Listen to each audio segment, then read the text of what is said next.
Hello and welcome back to another one. So basically, I've been very bored recently because whole lockdown, can't really leave. So I decided to go back to R.A.C.H.E.A.L, if you remember that from ages ago, and I've given it quite a few upgrades. So let's have a look. Okay, so first things first, I gave it a little GUI, which is really cool, and I've also made it boot up on startup. So because I have like school work that I have to do online in the mornings, I've made it so when I turn on my laptop in the morning, it will tell me the weather and everything I need to know, and then it will automatically come up with all my school stuff. And yeah, so that's pretty cool. So I made it, and so you just type it in and then click that button, it will say whatever. So if I do, like hello, just the usual stuff, and then click it. Hello, Ryan. Normal R.A.C.H.E.A.L.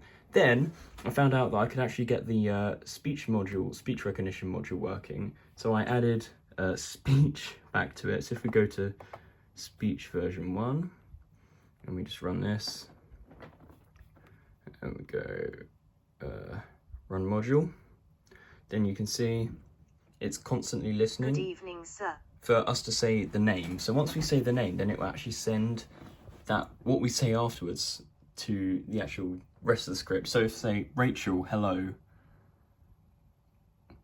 Give it a sec. Then you see. Hello, Ryan. So it filters out everything we've said before, and once it's got up to the bit where we say the name, then it will send whatever's after that through the script. So it listens now, but it does mean I get rid of the GUI, because otherwise I'd have a TK interloop running, and that means it would never be able to listen constantly. But GUI was cool. I'll probably add a separate file to bring up the GUI, or I can have this running in the background. But yeah, so that's really cool that it can now listen as on its own program. You don't need a phone or anything.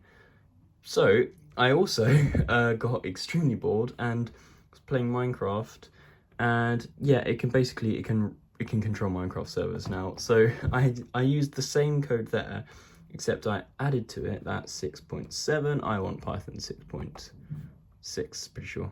3.6, yeah. And basically what this does is it listens for us to say certain commands. So if we say like double give, so that means if we try and do like give me 1 diamond sword, because diamond sword is 2 separate words, it needs to be joined by an underscore. So when you say double give, it knows you're saying 2 words at the end, so it joins them with an underscore. And single give is just, it knows not to join them.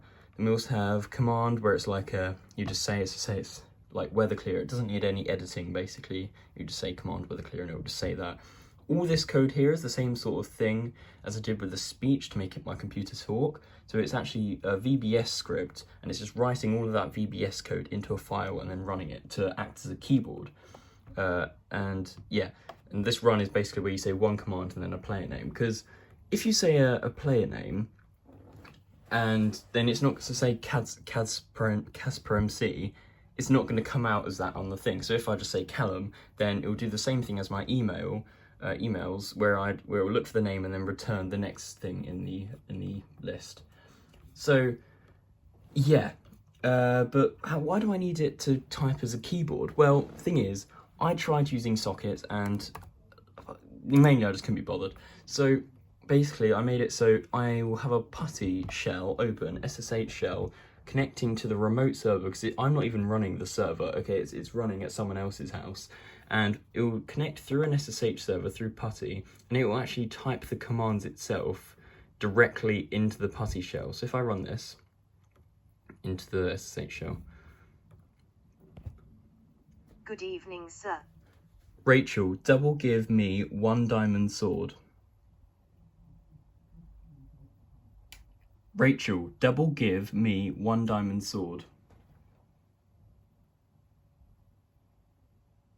There you can see it says give Rimo's diamond sword 1. Really annoying that it didn't get that first time, but there you go. So yeah, so it will type that and then click enter. So you can see it's on the new line here. That's because it pressed enter. So it will type that directly into the shell, and yeah, we can control the server. Okay, so as you can see, I've got it running on my laptop over here, and I'm just playing Minecraft normally. So this means we can actually control the server just with the power of our voice. We don't actually have to type in any commands. So my inventory's getting a little full here. So R.A.C.H.E.A.L, command clear me. And if you give it a second. boom, you can see our inventory has cleared. And say, oh, we want a diamond sword to kill some things. We could do, Rachel, double give me 1 diamond sword.